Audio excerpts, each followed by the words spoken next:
4 dies. If we get a 5th die, we start with the die story. Stalker. Die! We have 5 dies, chat! This is how I almost died at Camp Feral. Okay?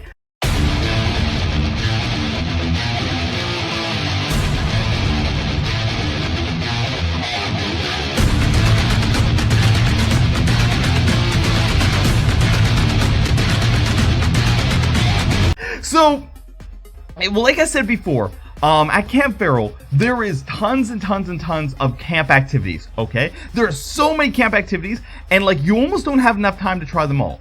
On the 3rd day, okay, yeah, that is 3. On the 3rd day, I've done so many group activities, I just wanted to do something by myself, okay? I just wanted to do something by myself, relax, have fun. And when in front of Camp Feral, there is a massive lake. There is a great lake that is nice and warm and all this kind of stuff. And I was like, you know what? I've never kayaked before. I think I want to go out and just go kayaking by myself, right? So I walk down the trail, I get to the kayaking place, and as I'm approaching, oh my god, okay? There was the hottest camp counselor I have seen at Camp Feral, okay? She was young, she was fit, she had a nice tan, she had a great personality, like, there was a lot of things that was great about this camp counselor, okay? She had a very good set of personalities and all this kind of stuff. Anyway, as I was approaching, I was just like, oh, whoa. Oh, whoa! Oh, I was not expecting this, because most of the camp counselors, they're like, college age, like a teenager, like they are used to taking care of little kids, okay? But this one, she was quite mature, and I'm like, oh well, definitely my type. So as I'm walking up, she is helping a group of 3 European guys, okay? And these guys are like in their 50s, okay? If you guys don't know this about Camp Feral is it's an older con. Most of the people start off at age 30 and go up to about age 55. That's the average age for Camp Feral, whereas the average age for most of the cons is somewhere around like 22, 24. Like, most people that go to normal cons, they're young. They're between the ages of like 18 and 30. Camp Feral, you start at 30 and you go up to 50, and that's the age range that you play in, okay? So I walk on over, and there's these 3 like European guys. I think they were from like Ukraine or Germany or something like that. They just had a very like a pretty strong accent, right? And she's helping them get into the kayaks, right?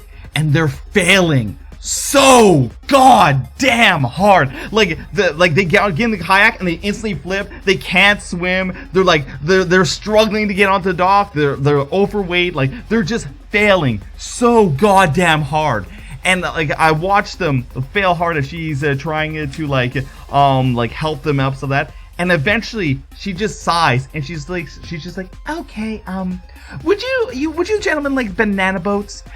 They'll make it so much easier for you to get on and enjoy your time. Would you guys like banana boats? And they're like, oh yes, very much indeed. We would very much like the banana boats. They would be very, very good for a voyage today. Yes, please, we would very much like the banana boats. And she's like, okay, she got them 3 banana boats. They got on the banana boats, and they're able to take off almost instantly with the banana boats, because the banana boats are impossible to flip. They are basically designed to be impossible to flip for like little kids, okay? And then after all this stuff, I like approach her and be like, yo, hey, and she's just like, oh, would you like a banana boat too? And I'm like, no, I would not. I would like a big boy boat, please. And she's just like, oh, have you ever kayaked before?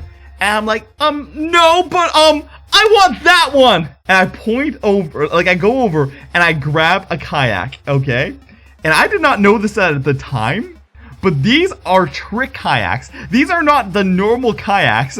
These ones are the ones that you take down whitewater rafting and you do tricks and you flip and you do all this kind of stuff in, okay? I was unaware of this. I've never kayaked before. I was also unaware that they're supposed to have a skirt, okay? So once you get into them, you're supposed to put a rubber skirt, and that stops the water from getting in, okay? I was unaware of those 2 facts, okay? So she's just like, oh, well, you haven't ever done kayaking before. Are you sure you want that one? And I'm like, yep, nope, I'm good. Yeah, I'm a big boy. I'm going to show off. I am going definitely to get into this kayak. Absolutely. No problem. Stuff like that.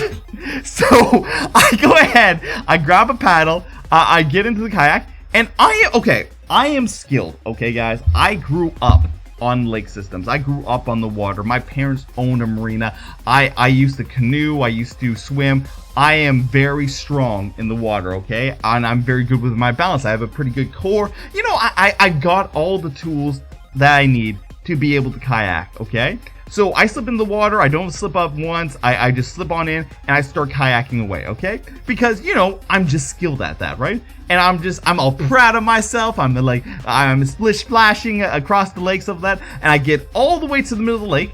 And then all of a sudden I see two people that I just met like a little bit a while ago and that I made friends with, okay? And I'm just like, oh, they're over there in like the more deeper part of the lake with a canoe. I'm gonna go splish splash on all my way over to them, right? So it takes me a little bit of time, but like I eventually get on over to them. I'm like, hey guys, and they're like, yo, Jake, what's up? I'm just like, oh, I'm having fun in the kayak. What are you guys up to? And we start chit-chatting. That was a mistake. That was a mistake! Because as we're chit-chatting, a boat starts driving by. And I didn't realize the boat was driving by because I wasn't paying attention. And because I wasn't paying attention, I also didn't notice the waves that were coming from that boat. And I didn't realize that instead of being faced at the waves of the boat, I was faced side on to them. So when the waves hit me, they just went over my kayak and into my kayak. So I just got like a big splash of water that filled up like 1/4 of my kayak. And I'm just like, oh, okay. Well, now I'm wet. Oh well, no big deal, right? Or so I thought. But my weight plus 1/4 of a kayak full of water weight means the back of my kayak is now low enough for the water just to flow in. Okay, just to start seeping in, and as soon as it starts seeping in, it's a continuous process where the shit just keeps getting worse and worse, and I just slowly start sinking backwards. I just slowly start sinking backwards. I'm like, oh no, help! So like I just start slowly sinking.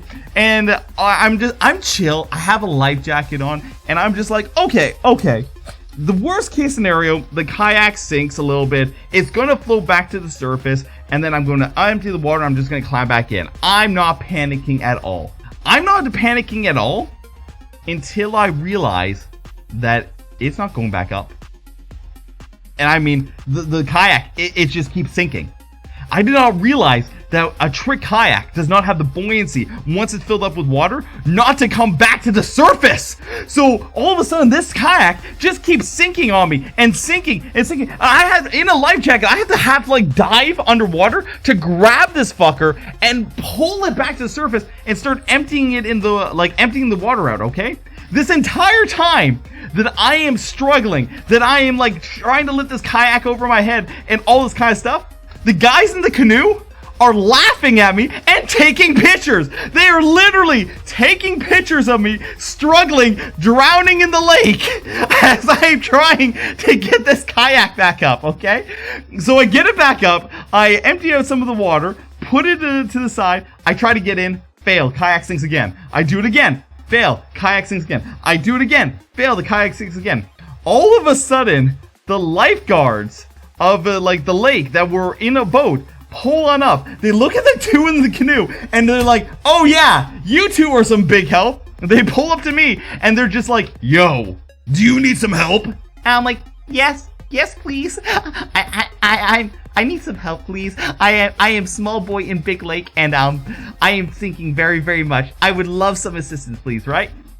So they pull the kayak out of the water, they completely empty it, they give me one more chance to get into it now that it's completely empty, because like every single time I was trying to get in, it had like 12% water or some shit in it. I try to get back into it, but because it doesn't have a skirt, whenever I try to sideways get onto it, it just fills with a little water and sinks again. So they pull the kayak back up into the boat, and they're just like, all right, come on up. I climb into the boat because, you know, I'm badass like that. I can just climb into the boat, stuff like that. and they're just like, all right, let's head on back. So here I am, the big, strong boy that wanted to go into his own kayak and didn't want banana boat. Now I'm being like driven back by the lifeguards to the dock, and here's the girl. She's just sitting back on the dock sunbathing as I get pulled on up there, and I have to embarrassingly get out of the boat with my kayak, being like, yeah, I sunk. No, I don't want a banana boat. I'm done for the day. I'm okay. You have yourself a good day. I'm just going to go lick my wounds, and I'm just going to leave the situation. So I put my kayak back, and I went back to camp. But yes, that is the story about how I almost died at Camp Faro. Lesson learned: if you've never done something before and the counselor suggests you take the baby boat, you take the baby boat, okay, chat? You take that baby boat and you take it hard, okay?